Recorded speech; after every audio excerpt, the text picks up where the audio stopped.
Welcome into another episode of the Dad's in Timeout Sports Show. This is your boy Jesse Williams, aka J Will, and today we got a pretty good show for you guys. So this will be the first show that I've actually shot off of my computer on Audacity and then recording at the same time off my cell phone with this cool little podcasting kit that I have. So this will actually be uploaded both to my podcast platforms and onto the YouTube page. So how about that? So I waited to cover some of the NBA games because we've been the playoffs have been going on, and so I was thinking yesterday about how I think about series and how I think about how different announcers and different analysts per se like to overreact too early in series, right? So let's say that Team A beats Team B by 50 points. I do not think that is a proper time to overreact because it's one game. Yeah, they beat them by 50.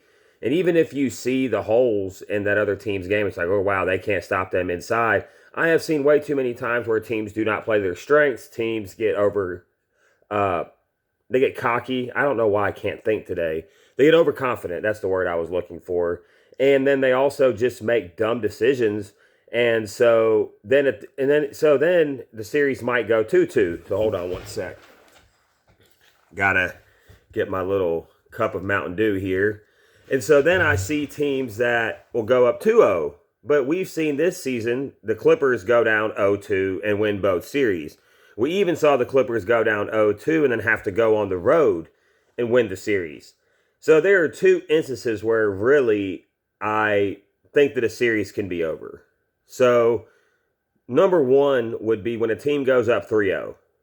3-0 lead, I think it's pretty safe. You do have the 2004 baseball example of the Boston Red Sox and the New York Yankees with the Red Sox coming back from 3-0. But it's super rare. Especially baseball is one of those weird sports because pitching staffs and the games almost don't seem the same game to game. Whereas in basketball, you kind of figure some things out if you've got a 3-0 lead. 3-1 is a difficult one because I'm a Cavaliers fan. I have seen the Cavaliers come back on Golden State from a 3-1 lead. It doesn't happen very often. You've seen in the playoffs, Golden State was down 3-1 to Oklahoma City, which is how they got Kevin Durant. And so it happens. But 3-0, 3-1, because usually there's this crazy statistic that like 75-80% of teams that win game 5 in a 2-2 series go on to win the series. Well, obviously it would have to be 2-2 because if it was 3-1, then the team that won game 5, well, yeah, that's not true. But if the team was up 3-1 and they win game 5, they would win 100% of the time. And so I think that we have two series. Actually, I know we have two series going right now. We have the Bucks and the Hawks, and it's 2-1 Milwaukee. And then you have the Suns up 3-1 on the Clippers. I want to start in the West because this is what has happened with this team, the Los Angeles Clippers. So it started off last year with Kawhi Leonard going to the Clippers after everyone thought he was going to the Lakers, and he flirted with the Lakers, and whether or not that was his plan all along to try to string them along and then wait for the Clippers to get Paul George. Well, anyways, we know that Kawhi and Paul George went to the Clippers, and people like Skip Bayless were like, hey, Kawhi's back. This is going to be the championship team. And then they load managed, and Doc Rivers was still the coach. And then they have a 3-1 lead on the Nuggets and like a 17-point lead in the closeout game, and they lose the series. So all summer, people crushed the Clippers. People crushed Paul George. Kawhi Leonard didn't get it as bad because he has those 2 finals MVPs on his resume. So it's like, hey, like, oh, wait a minute. Kawhi is able to have a bad playoff series and it be okay. But, LeBron, not so much, right? But when LeBron has the mantle of the best player in the world, then that's the responsibility that comes with that. We don't treat all the other superstars the same. I digress. And so then coming into this year, they're like, okay, so they got rid of Montrezl Harrell. They traded Lou Williams later on. They brought in Luke Kennard. They brought in Nicholas Batum. They brought in Serge Ibaka, who's now hurt for the playoffs. And they traded for Rondo. And they played Patrick Beverley less. and now they're down 3-1 in the second round. And so it's just interesting. Like, so what do they do? Now, obviously, Kawhi Leonard got hurt in game 4 of the last series and they still won. I think that's more of an indictment on the job the Utah Jazz did than on the Clippers. Now, you found out some things about this team, though. Number one, you want to keep Terrence Mann for sure. Like you have found the diamond in the rough, and that was Terrence Mann. Now, they may have already known that he was their diamond in the rough, but we found out in this series that's Terrence Mann. You found out that Rondo was a 1-year experiment, and this all depends on if the Clippers do not come back, obviously. So if the Clippers come back and win, because after round 1, people were talking about if they lost to Dallas, they were going to break this team up because you don't put this team together to lose in the second round and then in the first round. And now we're in the second round, and you have that built-in excuse Kawhi got hurt.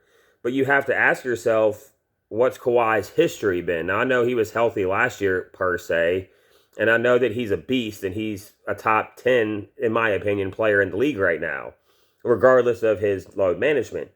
But Steve Ballmer has to be looking at this series and being like, okay, what do we do with Paul George? Because Paul George carried them for many times in that Utah series. But we know Paul George is really a number 2. Like, he has the offensive. Like, I hate when these analysts on ESPN are like, Paul George was always better suited to be a 1 on what kind of team? Yes, he has a number 1 skill set. And I think what they're trying to say is that Paul George's decision making becomes less when he is asked to have to make a decision and be like, oh no, I'll let the other guy take her in a route. So he becomes more timid, where if he's the number 1 guy, he kind of has to do it. But then we saw someone on Twitter made a good point. Dude shot 18 free throws and had like 20 points or 23 points or something like that. He was 1 of 9 from 3. He didn't have it. And I'm sorry, I don't believe that there is any way the Clippers are going to win 3 games in a row. I just don't. Chris Paul can smell the finals. And listen, the last 2 games, Chris Paul and Devin Booker have shot like dirt, for lack of a better term. They've shot like you know what. They have not been able to, and they won that game, and they were still in the game before that. Now, I know LA made a run to close it out, but they have no answer for DeAndre Ayton. None whatsoever. DeAndre Ayton gets 10, 11 points every first quarter. And that's with Zubac actually playing pretty well. So the Clippers have to decide, because I think Kawhi Leonard's going to come back. I just think that the money's there. I think he likes it in LA. He's the man. He doesn't get the super criticism. But you have to decide, are you going to run this back with Kawhi and Paul George? Because what I think you need is shooters and a true point guard around Kawhi Leonard. That's what I think. I think you need an actual, like a Chris Paul type. I don't know if those exist anymore. But you need a point guard that can run the offense. Because now they're having Paul George run the offense. They're like, he's point G. And I'm like, yeah, but he's not really built for that. Like, he does an okay job, but he's not a point guard. That's just not. Like, he made some really good passes, and this isn't just a bag on Paul George, but it's like when the Sixers were putting running their offense through Joel Embiid, and when I get mad at the Bucks, and we'll talk about in the next series, running their offense through Giannis at the top of the key. It's like that's not what their games are built on. So what are we doing here? So that's kind of my thoughts on that. I think that Steve Ballmer is going to move on from Paul George. I just don't think you can run this thing back the same way. You're not going to fire Ty Lue. Ty Lue has done everything he can do in this series. And Paul George misses clutch free throws, and the Clippers, like, people tried to tell Skip Bayless this all year long. They're the worst team in the clutch. Calling him and trying to tell people all year long that this is the worst clutch team, and one of the worst clutch teams in the NBA, and like the worst clutch team in the playoffs. Like, these things actually do matter.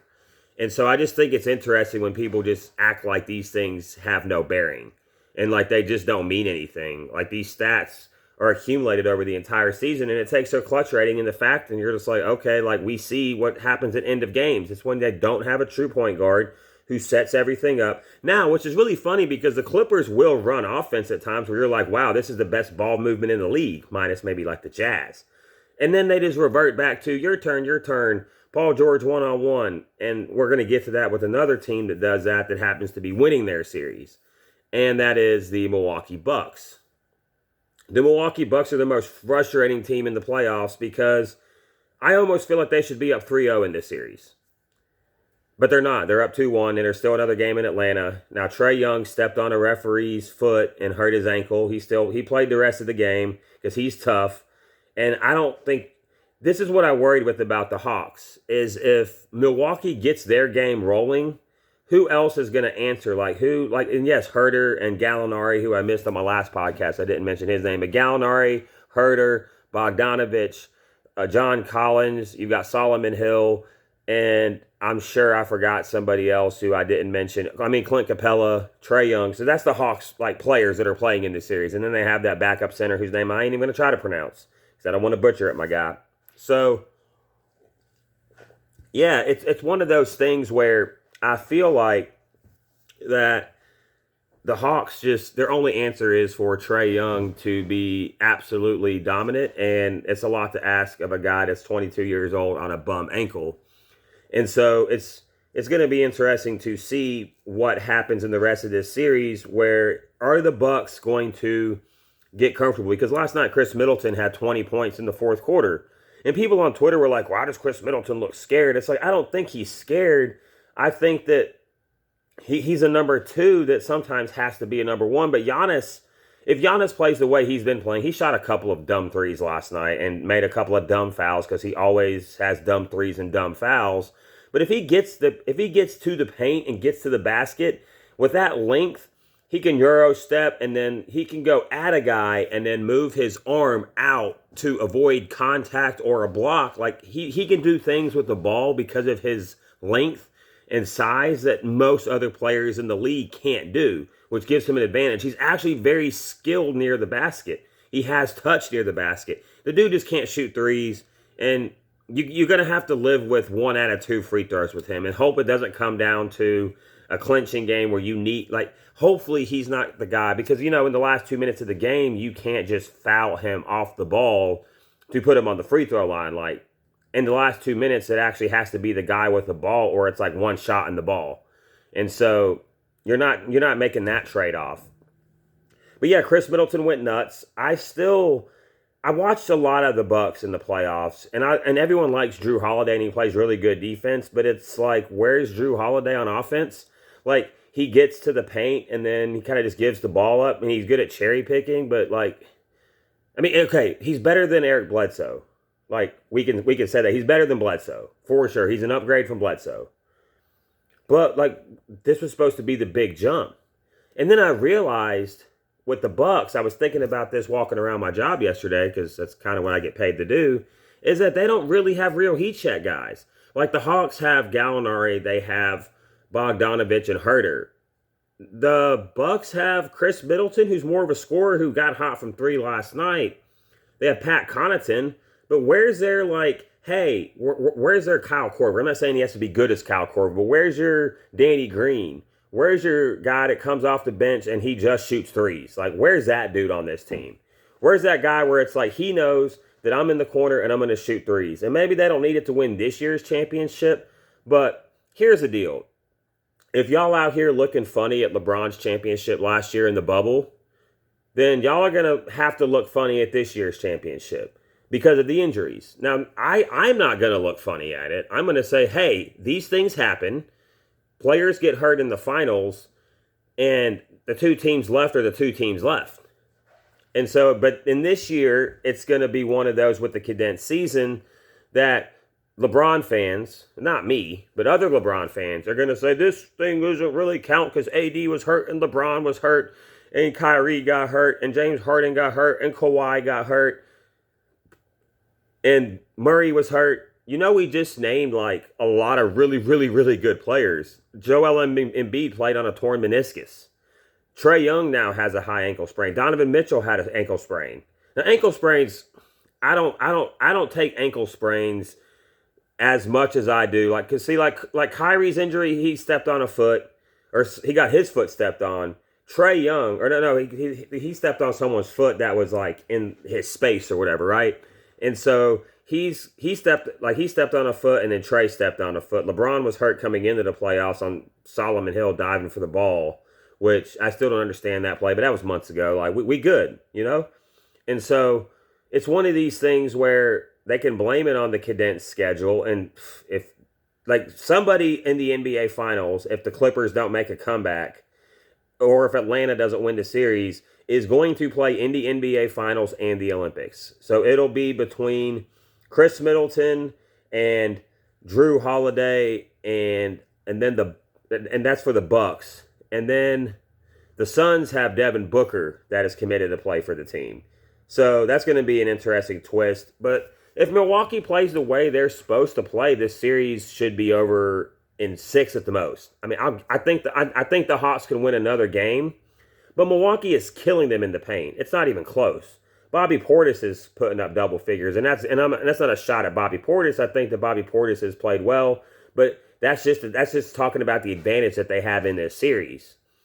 And so, like, really, we should be gearing up toward a Bucks Suns final. But. Chris Paul said it best. He hasn't had the best of luck with 3-1 series. And then on the other side, Milwaukee has the makeup and the components to blow this series. So 2-1, I'm going to follow my rule.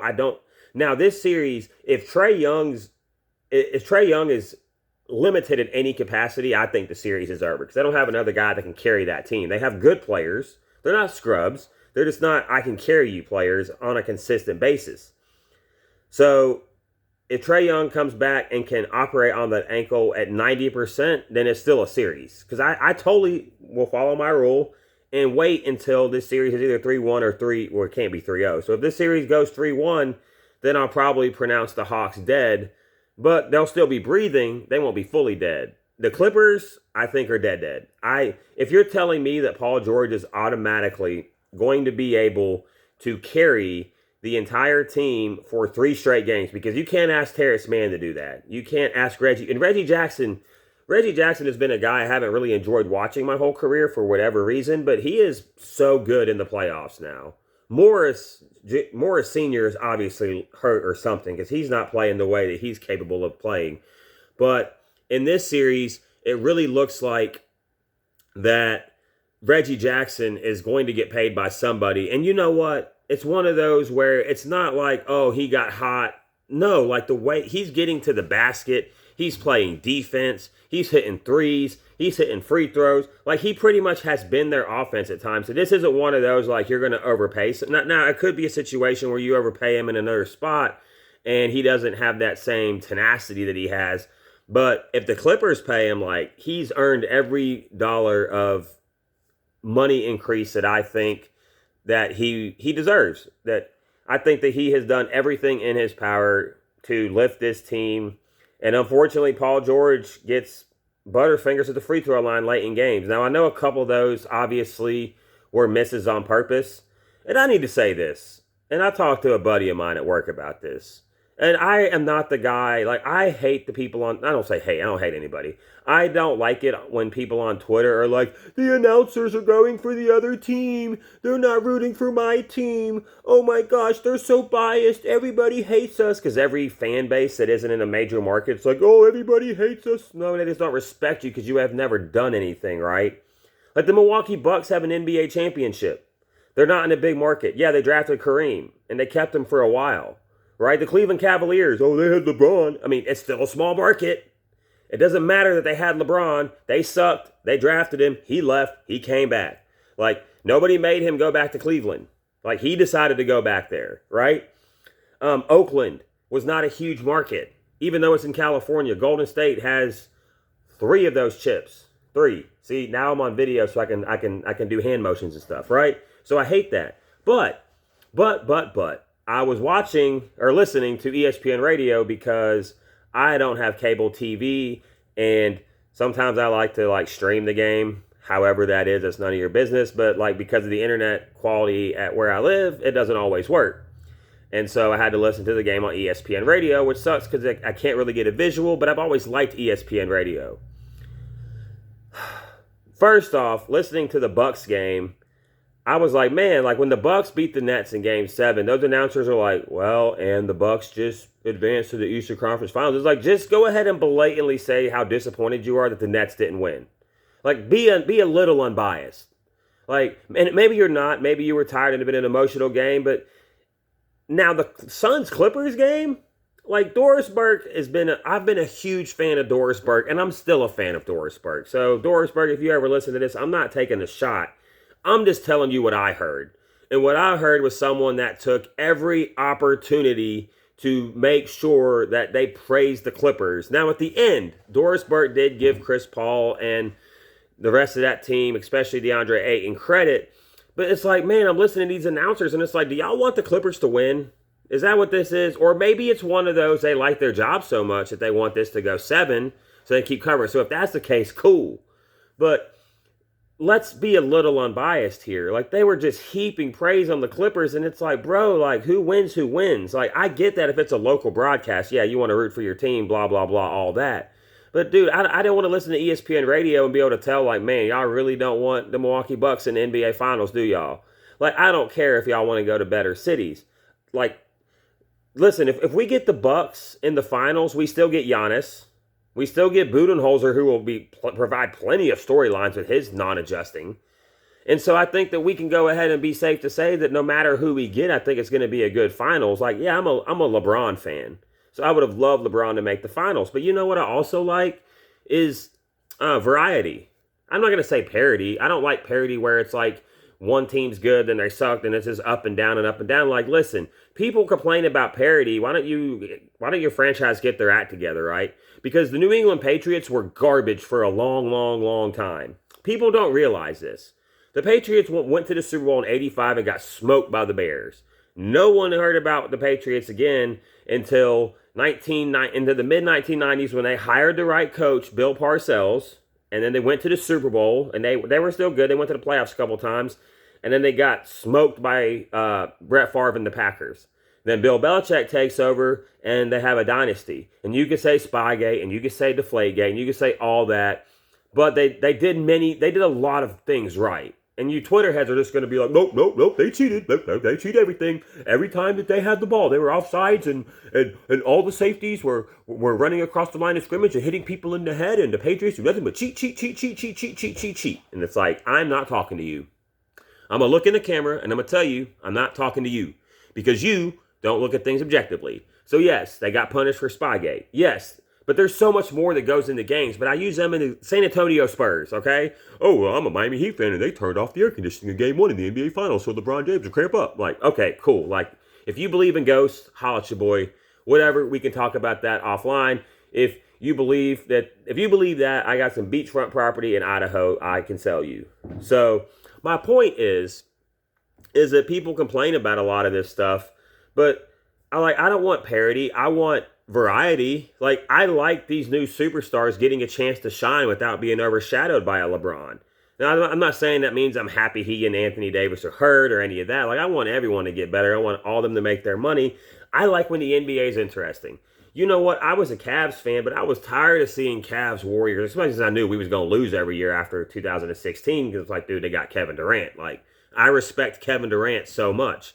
And that's something else I want to get into in a minute. So my thing is, like, all these announcers that are like wanting the Nets, like, yeah, evident, because this was the year that we had dynamic duos. The super team was gone. It was like we had a duo in Portland, we had a duo in Milwaukee, we had a duo in LA, in both LAs. We had a budding duo in Boston.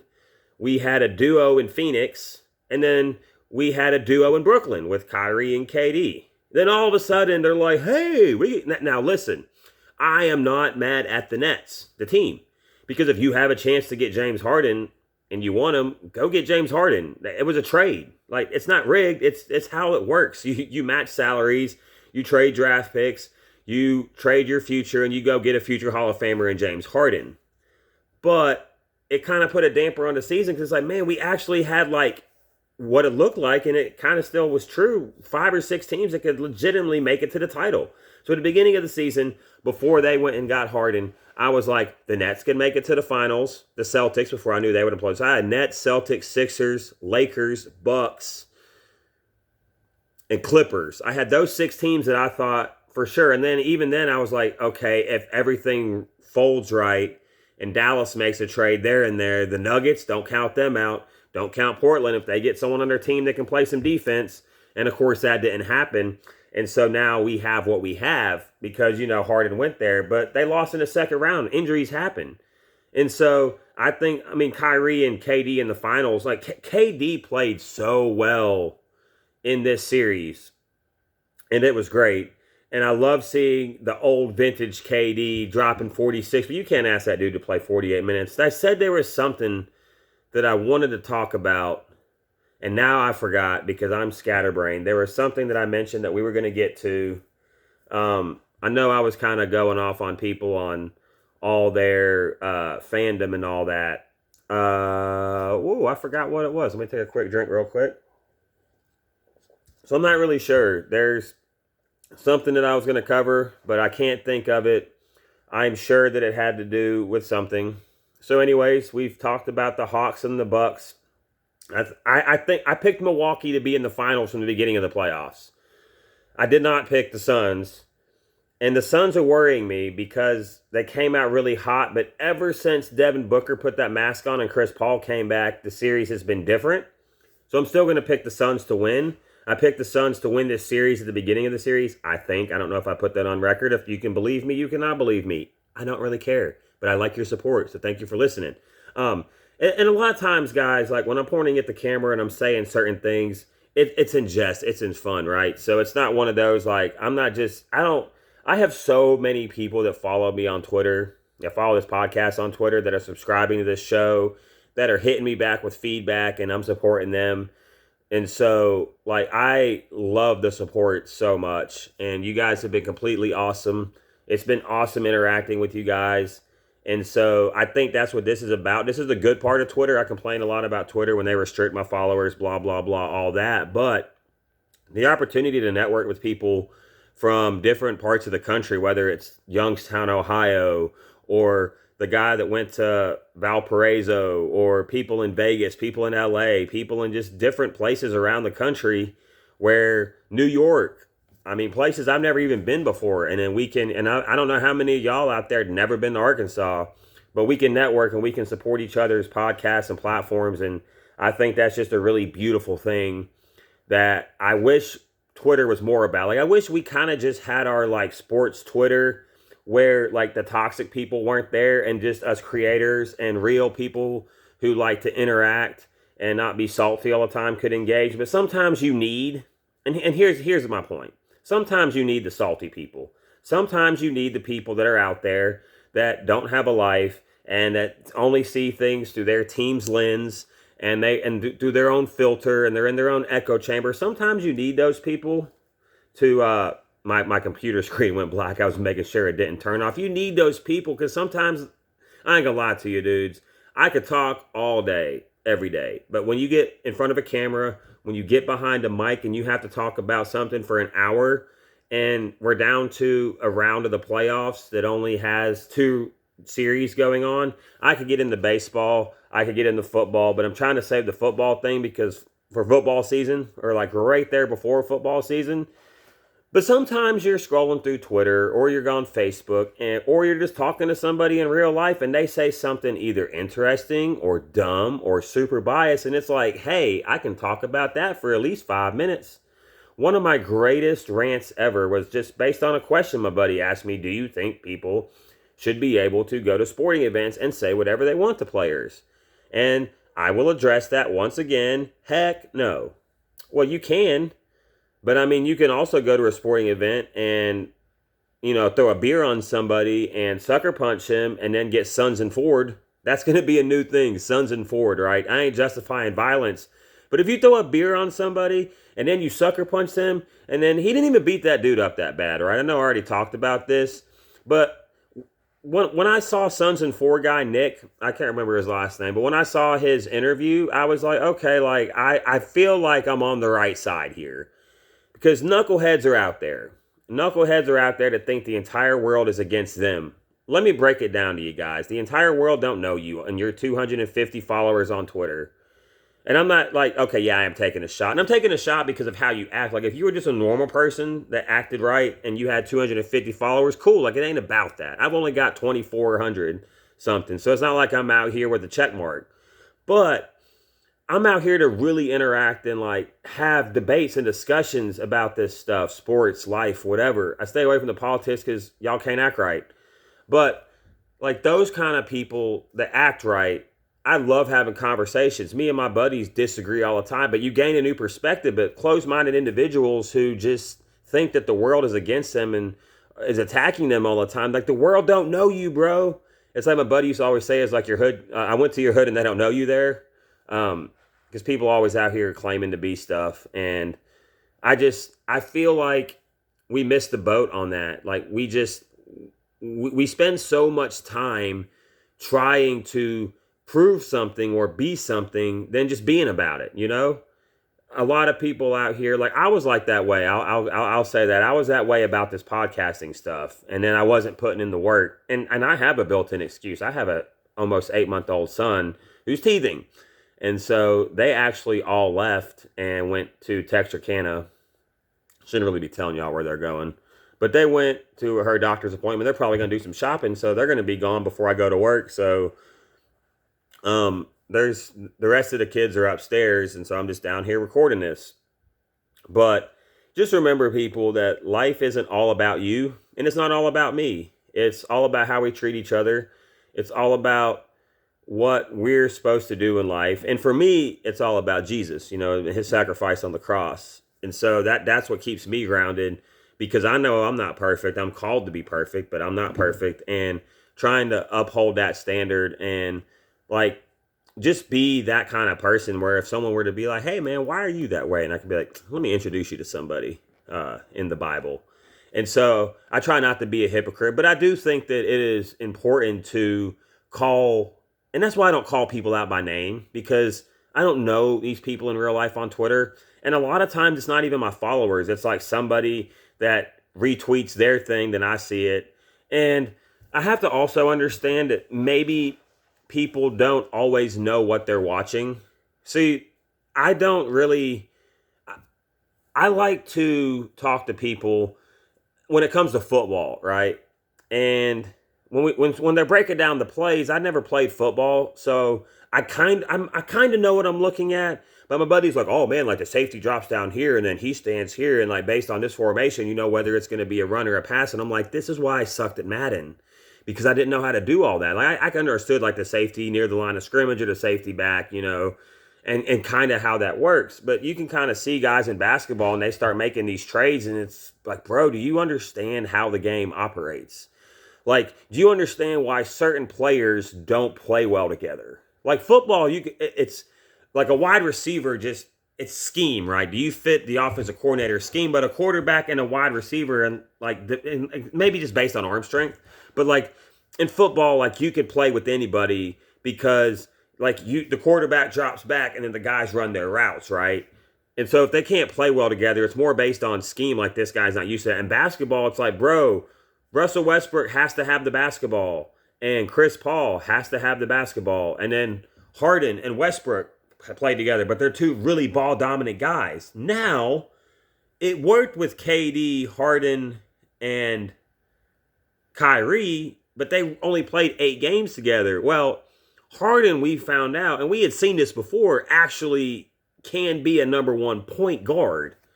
Like he was taking like 8 shots a game, 10 shots a game, and then Kyrie was doing his thing, but because Kyrie and KD are boys, like boys for real, like they're real friends off the court, it works. And so these guys are able to play off of each other and for a common goal. But if you just have 2 guys, like Russell Westbrook has given no indication his entire life that he is going to change how the way he plays basketball. Whether you think that's great, whether you think that's bad, it's a fact at this point. Like he's just going to be that player. So he has great parts of his game where he plays really, really hard every possession, but sometimes you need to kick back and survey the situation. So my point was about people on Twitter not knowing what they're watching. They're like, yeah, man, you just put like Dame Lillard and Russell Westbrook on the same team. And it's like, and then they say stuff to me like defense is overrated. And it's like, really? Let's see. The 2 teams that were in the NBA Finals last year, Miami and LA, seem to prioritize defense as a culture, right? Like that's why they hired Frank Vogel. That's why the Miami Heat have kept Eric Spoelstra for so long. Like that's why the Nets that's why the Nets should have won that series in 6 games, because they did not have an answer for Giannis, because there was nobody on the roster that should be able to guard him. And KD did a really good job, the best he could. But if you just look, so sports is all about matchups, right? But anyways, I have to run. This has been fun. I like this whole doing the podcast with the video. It's a little distracting, so if it was a little off, I apologize, but I hope you guys enjoyed. This has been another episode of Dads in Time Out. This is the Dads in Time Out Sports Show. Your host, Jesse Williams, a.k.a. J. Will. And until next time, I will see you guys later. Peace.